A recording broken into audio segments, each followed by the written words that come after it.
साथियों, नमस्कार। आप देख रहे हैं टिप्स सिविल सर्विसेज और मैं हूं श्रीकांत त्रिपाठी। वर्षा ऋतु का आगाज हो चुका है। वर्षा ऋतु में हम सबका यह प्रयास होता है और यह होना चाहिए कि वर्षा की एक एक बूंद को हम बचा लें, जल का संरक्षण कर लें, जल का भराव कर लें, जल का पुनर्भराव कर लें। इसी जल के संरक्षण के लिए तो कई तरह के हम स्लोगन और अभियान सुनते आए हैं। वर्तमान में मध्य प्रदेश सरकार द्वारा 30 मार्च से 30 जून तक जल गंगा संवर्धन अभियान चलाया जा रहा है। इसी प्रकार पत्रिका समूह द्वारा अमृतम जलम अभियान भी चलाया जा रहा है।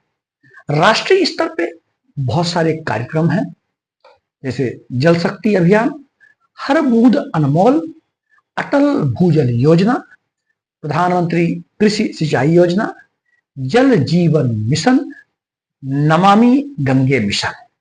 ये सभी योजनाएं जल के संचयन के लिए, जल के संरक्षण के लिए, जल के पुनर्भराव के लिए बनाई गई हैं। जल संचयन के लिए, संरक्षण के लिए मानव सदा ही सजग रहा है। हम ये प्राचीन काल से देखें तो जलों के संरक्षण के लिए कुएं, बावड़ियां, तालाब और झीलें बनाई गई थी।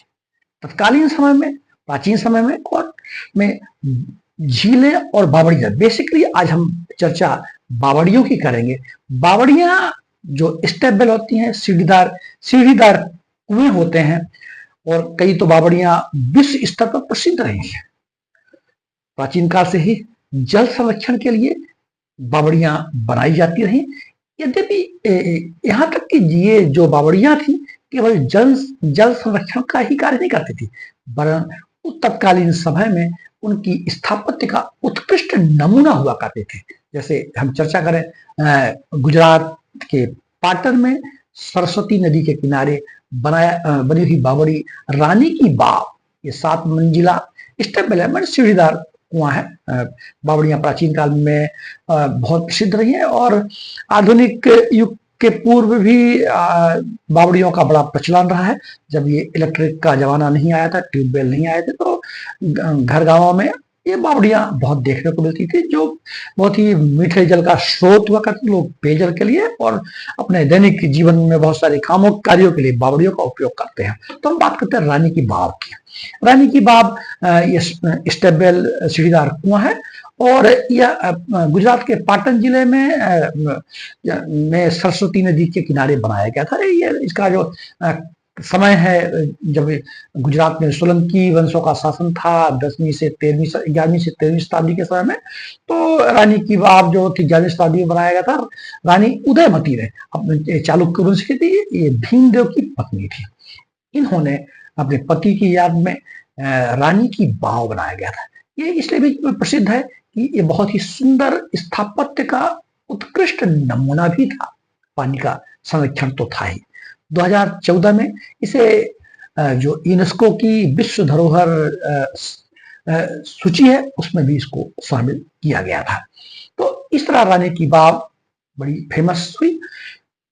प्राचीन काल में अगर हम सिंधु घाटी सभ्यता के समय देखें तो उस समय भी इस तरह की बावड़ियों का प्रचलन रहा है। इवन की सिंधु घाटी की सभ्यता में मोहनजोदड़ो और हड़प्पा में विशाल स्नानागार देखने को मिले, जो कृत्रिम रूप से बनाए गए स्नानागार थे। वो भी जल भराव के लिए एक जल के स्रोत हुआ करते थे। और इसके बाद जब मौर्यों का युग आया, चंद्रगुप्त मौर्य का युग आया, तो गुजरात के जूनागढ़ में सुदर्शन झील बनाई गई, बड़ी फेमस झील हुई, जो कि उनके राज्यपाल पुष्यगुप्त थे, उनके द्वारा यह है चंद्रगुप्त मौर्य के शासनकाल में सुदर्शन झील बड़ी फेमस रही, तो परीक्षाओं में भी अक्सर आती है। तो ये चंद्रगुप्त मौर्य के शासनकाल में बनी और उनके राज्यपाल पुष्यगुप्त के द्वारा बनाई गई थी। इसका जो जानकारी है, जो रुद्र दामन का अभिलेख है जूनागढ़ में, उससे भी इसकी जानकारी मिलती है। बाद में शासक रुद्र दमन ने भी इसका जीर्णोद्धार कराया था। ऐसा सुदर्शन झील बड़ी फेमस रही है। जैसा कि हमने चर्चा किया कि मध्यकाल में जब गुजरात में सोलंकियों का शासनकाल था, तो 11वीं से 13वीं शताब्दी के बीच गुजरात में बावड़ियों का ये बड़ा स्वर्णिम युग था कि बहुत सुंदर बावड़ियां बनाई गई, कई तरह की बनाई गई, बड़ी स्थापत्य की और उसकी एक नवीन शैली ही के रूप में बना दी गई। आज ये चर्चा का विषय इसलिए रहा कि वर्तमान में मध्य प्रदेश में 30 मार्च से 30 जून तक जल गंगा संवर्धन अभियान चलाया जा रहा है। इस अभियान के अंतर्गत भोपाल की ऐतिहासिक और स्थापत्य के लिए उत्कृष्ट मानी जाने वाली झील का जीर्णोद्धार कराया गया। उस झील का नाम है बड़ा बाग बावड़ी। 70 फीट गहरी बड़ा बाग बावड़ी, 3 मंजिली, गहराई 70 फीट। ऐसा इतिहास में पढ़ने को मिलता है कि ये जो बड़ा बाग बावड़ी है, स्टेप वेल है, ये 1809 से 1816 के बीच में जो वहाँ के भोपाल के जो नवाब थे मोहम्मद खान, उनके द्वारा बनाई गई थी। बाद में जो भोपाल की पहली महिला साजिका उदासिया बेगम ने इसको संरक्षण दिया और ये पहले जो बड़ा बाग बावड़ी था, इसको नजर बाग भी कहा जाता था। बड़ा बाग को नजर बाग भी कहा जाता था। बड़ी सुंदर इसकी विशेषताएं थी, बड़ी सुंदर इसकी दीवारें थी, सीढ़ियां थी, जो इनके मुडेर थे इसमें सुंदर नक्काशी मेहराब बनाए गए थे। बेलपत्तों और पतले स्तंभों की बड़ी सुंदर नक्काशी की गई थी। वर्तमान में मैनेट भोपाल और इंटेक के द्वारा इसका जीर्णोद्धार कराया जा रहा है। इसका उद्देश्य है जो हमारे पारंपरिक जल स्रोत हैं उनको पुनर्जीवित किया जा सके और ऐसे जो बावड़ियां हैं, कुएं हैं, झीलें हैं, उनमें सामुदायिक और सार्वजनिक भागीदारी भी हो सके, ताकि लोग, समाज के लोग स्वच्छता और सफाई अभियान में अपनी भागीदारी कर स्वच्छता को अपने जीवन शैली का अंग बना सके। इसी उद्देश्य से वर्तमान में जल गंगा संवर्धन अभियान चल रहा है। हम सबको श्रमदान के माध्यम से ऐसे जल स्रोतों की सफाई करना चाहिए, ताकि हमारी सामाजिक सहभागिता भी बने, हमारी उत्तरदायिता भी बने और ऐसे अपनी जो प्राचीन जल संरचनाओं के स्रोत हैं उनका पुनरुद्धार भी किया जा सके। हम जानते हैं कि पानी जो जल है, वो जल हमारे जीवन के लिए कितना महत्वपूर्ण है, लेकिन बढ़ती हुई जनसंख्या और प्राचीन जो हमारे जल के परंपरागत स्रोत हैं उनके प्रति उपेक्षा के कारण सामाजिक सहभागिता और उत्तरदायित्व कर्तव्यों के निर्वहन में कमी के कारण ऐसे जो हमारे प्राचीन परंपरागत जल स्रोत थे आज सूखने की स्थिति पे है।